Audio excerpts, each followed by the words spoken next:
አባትህ የእስልምና እምነት ተከታይ እናትህ ደግሞ ክርስቲያን። ስለነሱ ብዙም ባይነሳ ጥሩ ነው። ቦታውን መግለጽ ባትፈልግም የደረሰብህ መከራዎች፣ ችግሮች፣ ፈተናዎች አሉ። እኔ ሙስሊም ነበርኩኝ። ቁርአን ቀርተህ ነበር? ከዛ ወደ ክርስትና እንዴት ተመለስክ? ጩቤ እስከ ለመወጋት እስከ መድረስ ድረስ። አሁን ያለህበት ሁኔታ ምንድን ነው? ብዙ ጊዜ ገርጂ ማርያም ቤተክርስቲያን። ምን ትላታለህ ሄደህ? ድምፃዊ ዘሪሁን መሐመድ ሚለውን ትተን ከዚህ በኋላ ዘማሪ ዘሪሁን መሐመድ ልንል ነው ማለት ነው። ምስጋና በመቅደስ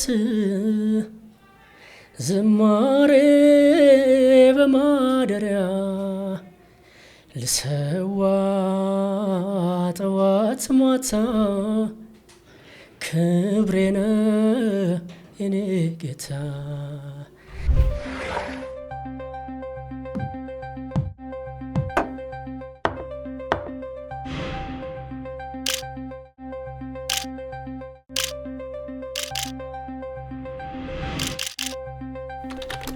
የተወደዳችሁ ኦርቶዶክሳውያን በያላችሁበት ሰላም እግዚአብሔር ይብዛላችሁ።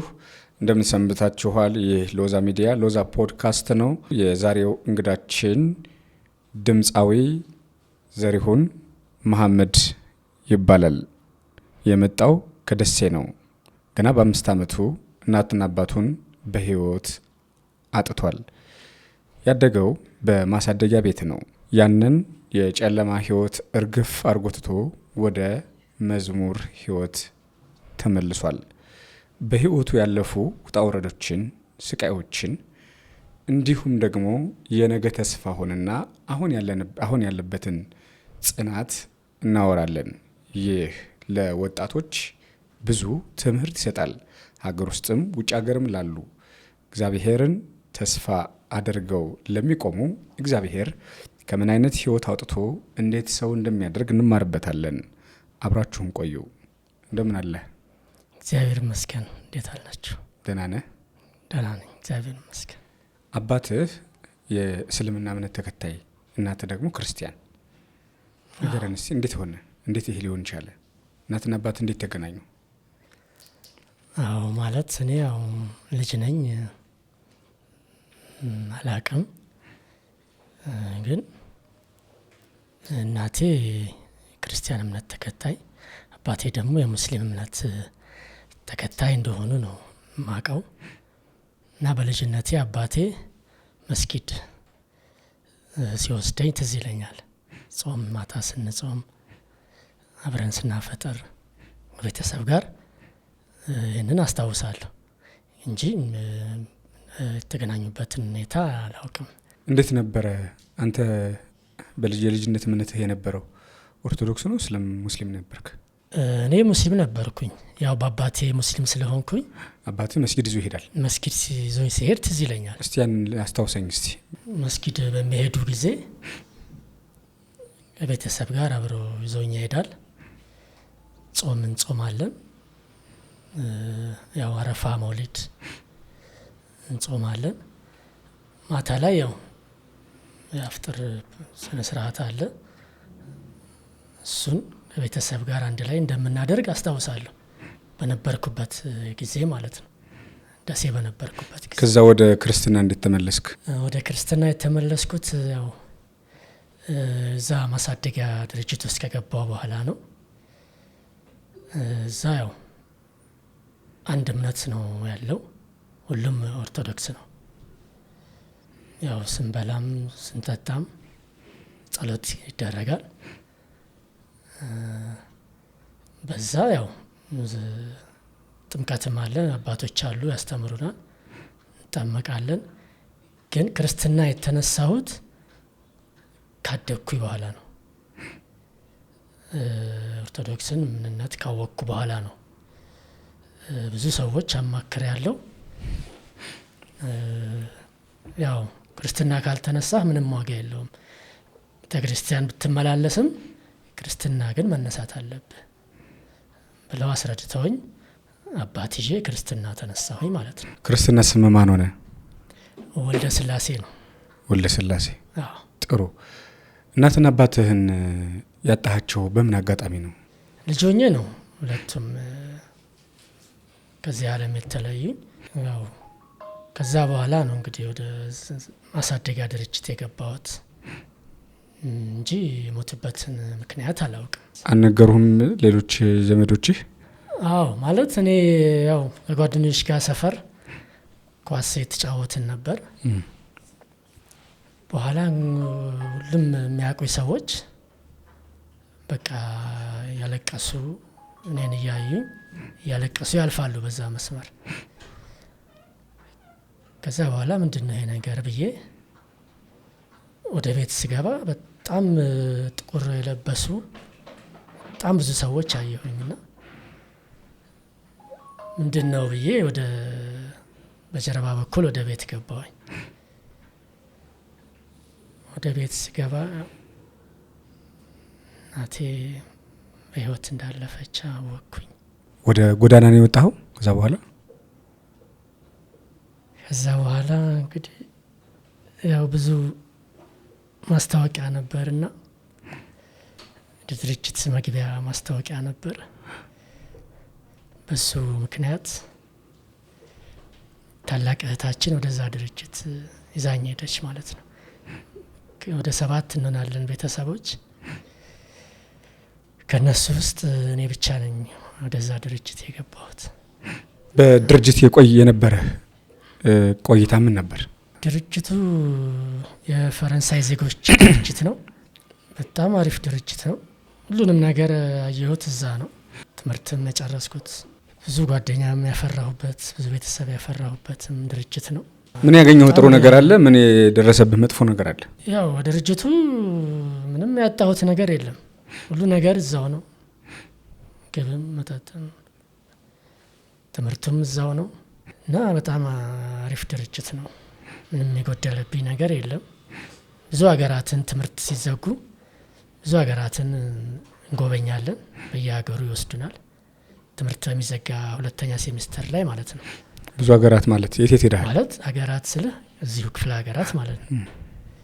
ለሳምንት ያው ትምህርት ሲዘጋ በየሀገሩ የወሰዱ ያስጎበኙናል እና በጣም ጥሩ ድርጅት ነው። እሺ፣ ወደ አዲስ አበባ እንዴት መጣ? ወደ አዲስ አበባ እንግዲህ ያው እናቴ ስትሞት ነው ወደ አዲስ አበባ የመጣሁት በማስታወቂያው ምክንያት ማለት ነው። ከደሴው ድርጅት ወደ አዲስ አበባ ድርጅት ተቀይረሃል? መጀመሪያ ደሴ ህጻናት ማሳደጊያ ጋር ነበርክ? ደሴ ድርጅት አልነበረም። ምን ውስጥ ነው የነበርከው? ቤተሰብ ጋር ነበርኩ። የህጻናት ማሳደጊያ የት ነው ያለው? የህጻናት ማሳደጊያ ያለው አዲስ አበባ ነው። እናቴ ስትሞት የህጻናት ማሳደጊያው ጋር አዲስ አበባ ነው የመጣኸው? አዲስ አበባ ነው የመጣሁት። የፈረንሳዩ ድርጅት ማለት ነው? የፈረንሳይ ድርጅት ነው። ወደ ውጭ ልትሄድ ነበር? ጀርመን፣ ፈረንሳይ? አዎ፣ ፈረንሳይ ሀገር ከደሴ የመጣን ሰዎች ፈረንሳይ ሀገር እድል ደርሶን ነበር። አጋጣሚ ትምህርት ጀምረን ነበር። ያው ትልቅ ናቸው። እዛ ሄደው አገሬ አገሬ ይላሉ እና ያስቸግራሉ አገሬ ብለው ተብለን 4 ልጆች እዚሁ ቀረን ማለት ነው። ከኛ ጋር የመጡት ደግሞ 4 ልጆች ሄዱ። አዎ፣ ህጻናቶች ነበሩ። እነሱ ሄዱ። እነሱም ፈረንሳይ ነው ያሉት? እነሱ ፈረንሳይ ነው ያሉት። እናንተ ቀራችሁ በዚህ ምክንያት? ያው ትምህርትም እዚሁ ጨረስን ማለት ነው። ጥሩ። ከዛ በኋላ ወደ ድምጻዊነት ህይወት እንዴት ሄድክ? አዎ፣ ድምጻዊ እንግዲህ ያው በተሰጦ ነው ባለኝ በተሰጦ ምክንያት ግጥሞች፣ ዜማ ሞክራለሁ እና ያው በዛ ምክንያት ወደ 5 የሚሆኑ ግጥምና ዜማዎች ለመድረስ ችያለሁ። ከነዛም ውስጥ 1-3 የሚሆኑት ወደ ተሰርተው ወደ ሚዲያ ቀርበዋል እና ያው ይህንን ይመስላል። እዛ ድርጅት ውስጥም እያለው ፕሮግራሞች ሲኖሩ ለገና፣ ለፋሲካ ስቴጆች ላይ አቀርብ ነበር፣ ሞክር ነበር እና ያው በዛ ምክንያት ወደ ሙዚቃ ህይወት ገብቼ ነበር። የሙዚቃ ህይወትህን እርግፍ አድርገህ ሙዚቃ ህይወቴ ብለህ ረጅም ጊዜ ይዘው የነበረውን የሙዚቃ ህይወት እርግፍ አድርገህ ትተህ ወደ መንፈሳዊ ህይወት የመለሰ አጋጣሚ ምንድን ነው? አዎ ማለት አጋጣሚውን አላቅም፣ ግን ሙሉ አልበም ግጥምም ዜማም አዘጋጅቼ ጨርሼ ነበር ማለት ያልተሰራ ማለት ነው እና ቤት ውስጥ ጎርፍ ገብቶ ሙሉ ደብተሬን ያው ከጥቅም ውጭ አደረገው ጻፍኳቸውን ግጥሞች ማለት ነው። በዛ ምክንያት ያው ከአእምሮዬም ጠፋ። እንግዲህ እግዚአብሔርም ለበጎ ነው ይህን ነገር ያመጣው ብዬ በዛው ሙዚቃን ያው ለመተው ወሰንኩኝ። አሁን ደግሞ በመንፈሳዊ ግጥሞች መጥቻለሁ። 12 የሚሆኑ ወይም አንድ አልበም የሚሆን ግጥሞች አዘጋጅቻለሁ። ከነዛም ውስጥ አንዱን ሰዎች ተባብረውኝ አንዱን ለማውጣት ችያለሁ። እስካሁን ያው አልተለቀቀም፣ ሚዲያዎች አጥቼ። አሁን ያለህበት ሁኔታ ምንድን ነው? አሁን ያው ጠግቼ ነው ያለሁት። የት ማለት ያው ብቻዬን ነኝ፣ ግን ስራ የለኝም፣ ተዳደሪያ የለኝም። በወር 3000 ብር ቤት ኪራይ እየከፈልኩ ነው የምኖረው፣ ሰዎችን የጠየቅኩኝ እና ኢትዮጵያ ሕዝብ ይህንን ተመልክተው የሚችለውን ነገር አስተዋጽኦ አድርጎልኝ ካለሁበት የስቃይ የጭንቀት ህይወት ውስጥ ቢያወጣኝ እላለሁ እና እነዚህን የጻፍኳቸውን ሙሉ አልበሞች ማሳትምበት በቂ የሆነ ወይም ምንም ፋይናንሻል ስለሌለኝ እነዚህ ነገሮች የኢትዮጵያ ሕዝብ ተመልክቶ ቢረዳኝና ወደ ቀድሞ ህይወቴ ቢመልሰኝ እላለሁ። እስቲ ዝማሬዎችን ሲዘምርልን። አንተን ማገልገል አንተን ማገልገል መባረክ ነው። አንተን ማገልገል አንተን ማገልገል መባረክ ነው። ምርጫ ነው፣ ዕጣ ነው፣ ክብር ነው፣ ዕድል ነው። አንተን ማገልገል መባረክ ነው። ዓለም ሳትወስድብኝ አንተን ውድ ጸጋ ለክብር እንደዘመርኩ የመሸነጋ የዜማ ጠጠሬ ያለህ በወንጭፌ ሺ ጠላት ቢከበኝ ምስጋና ነው ሰልፌ። አንተን ማገልገል አንተን ማገልገል መባረክ ነው። አንተን ማገልገል አንተን ማገልገል መባረክ ነው። ምርጫ ነው፣ ዕጣ ነው፣ ክብር ነው፣ ዕድል ነው። አንተን ማገልገል መባረክ ነው። ያው ትንሽ ሞክራለሁ። ጥሩ ነው። ሌላ መዝሙር፣ የንስሐ መዝሙር ወይም የእመቤታችን መዝሙር የምትችለዋለ? ምልክቴ ነሽ ድንግል ለሕይወቴ ባንቺ ተመታው ከስራቴ ቀና ብያለሁ አሁን ልጅሽ ጸጋሽ ጎብኝቶ ቃል ኪዳንሽ። ምልክቴ ነሽ ድንግል ለሕይወቴ ባንቺ ተፈታው ከስራቴ ቀና ብያለሁ አሁን ልጅሽ ጸጋሽ ጎብኝቶ ቃል ኪዳንሽ። ተስፋ ያረኩት አልተበተነም እንባዬ መሬት ከቶ አልወደቀም። ለበጎ ሆነ ማልቀስ ማንባቴ ሰላም ሰፈነ በልፍኝ በቤቴ። ቀኔ ነጠኩኝ የአባ ጊዮርጊስን ቆምኩኝ ቅዳሴ የሕርያቆስን። የያሬድ ዜማ ሞላ በልቤ የለም ወጀቡ ቅርባይ መርከቤ። ምልክቴ ነሽ ድንግል ለሕይወቴ ባንቺ ተፈታው ከስራቴ ቀና ብያለሁ አሁን ልጅሽ ጸጋሽ ጎብኝቶኝ ቃል ኪዳንሽ። እግዚአብሔር አምላክ ጸጋህን ያብዛልህ። ያው ከበረንዳ ዳሪነት ከማደጎ ቤት ወደ ዘማሪነት እያደረግክ ያለውን ጉዞ እግዚአብሔር አምላክ በብዙ እጥፍ በሞገስና በጸጋ ያሳድግህ። እንግዲህ ድምፃዊ ዘሪሁን መሐመድ የሚለውን ትተን ከዚህ በኋላ ዘማሪ ዘሪሁን መሐመድ ልንል ነው ማለት ነው። እግዚአብሔር ከረዳ እግዚአብሔር ያጽናኝ፣ በዚህ በቤቱ ያቆየኝ። ቦታው መግለጽ ባትፈልግም የደረሰብህ መከራዎች፣ ችግሮች፣ ፈተናዎች አሉ። ከዛ ጋር ተያይዞ የመጣብህ ፈተና ያለበት ችግር ምንድን ነው? ሕክምና ስመረመር አልትራሳውንድ ስነሳ ወደ ውስጥ የተወሰነ ፈሳሽ ነገር አለ ብለውኛል። ያው ያንን ነገር ማወቅ አልቻልኩም እና ግን ከዛ ጋር ተያይዞ ተጓዳኝ በሽታዎች ነበሩ። ጉበት፣ አሜባ እና በተወሰነ ወራት ውስጥ የሚመጣ እንደ ምጥ የሚያደርገኝ ነገር አለና እሱን ምክንያቱን አላወቅኩም። ግን በየተወሰነ ወራት የሚያስቸግረኝ በሽታ አለ። አሁን ስራዎች በመሰራበት ወቅት፣ ከባባድ ስራዎች በመሰራበት ወቅት እንደዚህ አይነት ነገር ይከሰትብኛል። ወዲህን የመያዝ ነገር ይከሰትብኛል። ሕክምና አላገኘህም?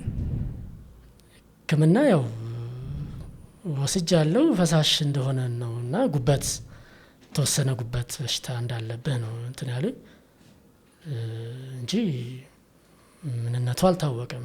እህት ወንድሞች አሉ? እህት ወንድሞች አሉኝ። አዎ ደሴ አሉ። ግን እንዳልተቀበሉ ሰማሁ። አዎ ማለት ብዙም አብረን አላደግንም።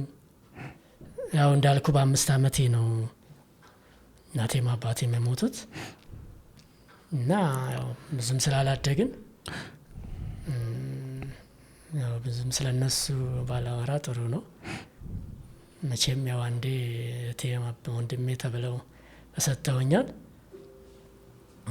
ግን ያለን ሪሌሽን በጣም አስቸጋሪ ነው እና ያው ስለነሱ ብዙም ባይነሳ ጥሩ ነው። አሁን የወደፊት አላማ የወደፊት እቅድህ ምንድን ነው? ሰዎች ምን እንዲያግዙ ነው የምትፈልገው? ሰዎች ምን እንዲረዱ ነው የምትፈልገው? እቅድህ አላማህስ ምንድን ነው? አዎ እንግዲህ ቅድም እንዳልኩ ቋሚ የሆነ መተዳደሪያ የለኝም፣ ስራም የለኝም። ያው ሰዎች እያገዙኝ ነው። በፊት የምሰራባቸው መስሪያ ቤቶች አንዳንድ ከስተመሮች የዕለቴን ያው እየሸፈኑልኝ ነው እስካሁን ያለሁት። ያው አየር ባየር ኑሮ ማለት ነው እና ምንም ቋሚ ነገር ተረጋጋ ነገር የለኝም እና ኢትዮጵያ ሕዝብ ይህንን ችግሬን ተመልክቶ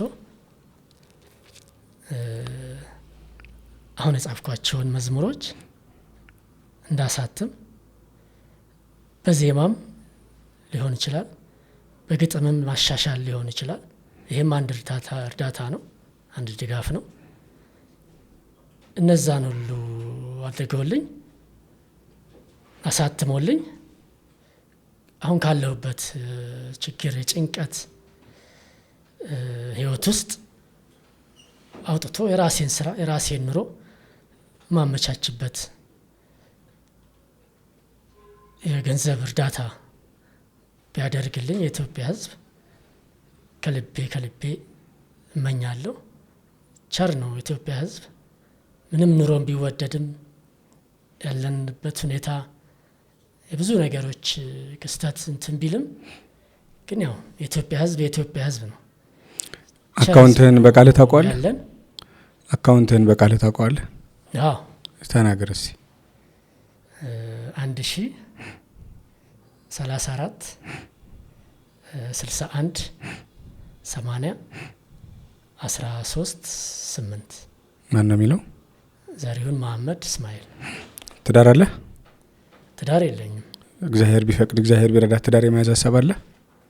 አዎ ከዚህ በኋላ ራሴን ችዬ በቃ እንደ ማንኛውም ሰው ወልጄ ከብቼ ጥሩ ህይወት፣ ተረጋጋ ህይወት መምራት ነው የምፈልገው። ትምህርት እስከ ስንት ተምረሃል? ትምህርት ያው እስከ 10ኛ ክፍል ጨርሻለሁ። 10ኛ ክፍል ውጤት አልመጣ ብሎኝ ወደ እንጨት ስራ ሙያ ድርጅቱ አስመርቆኝ በዛ በድርጅቱ እንጨት ስራ ለመስራት ችያለሁ። ምን ሙያ ነው ያለህ አሁን? ምን ሙያ ነው ያለህ? ሰዎች አሁን ሊቀጥሩ ቢፈልጉ ስራ ሊሰጡ ቢፈልጉ ምንድን ነው ያለ ሙያ? ሙያ ያው እንጨት ስራ በረዳትነት ነበር የምሰራው። ራሴን ችዬ አልሰራም፣ በረዳትነት ነው። መስተንግዶም እሰራ ነበር፣ ባርማንም እሰራ ነበር። የራሴም ደግሞ አንዳንድ ሰዎች ረድተውኝ ልብስም ጫማም ከመርካቶ እያመጣው ካስኮ ጨረታ እያመጣሁኝ ሸጥ ነበር። በሱ የተወሰነ ጊዜ ራሴን አስተዳድሬ ነበር እና ብዙ ሙያ ነው ያለኝ። ያው ግጥምም ዜማም ሞክራለሁ። በዚህም መልኩ ቢያግዙኝ። በባርማን ህይወትህ፣ በመስተንግዶ ህይወትህ የደረሰብህ ፈተና አለ? አዎ ያው ማለት ያው የምሽት ቦታ መቼም ጥሩ ነገር አይገኝም። የሰይጣኑ ጊዜ ስለሆነ፣ የሰይጣኑ ሰዓት ስለሆነ ያው ብዙ ነገሮች ደርሰውብኛል። እስቲ ንገረን አንድ ሁለቱ። ጠርሙስ የመወርወር ነገር፣ በጩቤ እስከ ለመወጋት እስከ መድረስ ድረስ ደርሻለሁኝ። ግን እግዚአብሔር የእናታችን የቅድስት ድንግል ማርያም፣ ጻድቃን ሰማዕታት፣ የቅዱሳን መላእክት ጥበቃ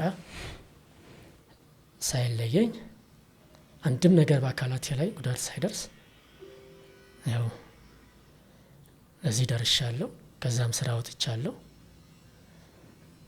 እና እነዚህ ናቸው የደረሱብኝ። እንግዲህ ደሴ ቀበሌ ስንት ነው? ደሴ ቀበሌውን አላውቀውም፣ ግን መናኸሪያ ከተማ ውስጥ መናኸሪያ እንድትወለድ ነው የማውቀው። መናኸሪያ አካባቢ ማሳደጊያ እያለ የሚጠይቁ ዘመዶች የትኞቹ ነበሩ? ታላቅ እህቴ ነበረች። ታላቅ እህቴና ደግሞ ታናሻችን፣ የእሷ ታናሽ ደግሞ አለች።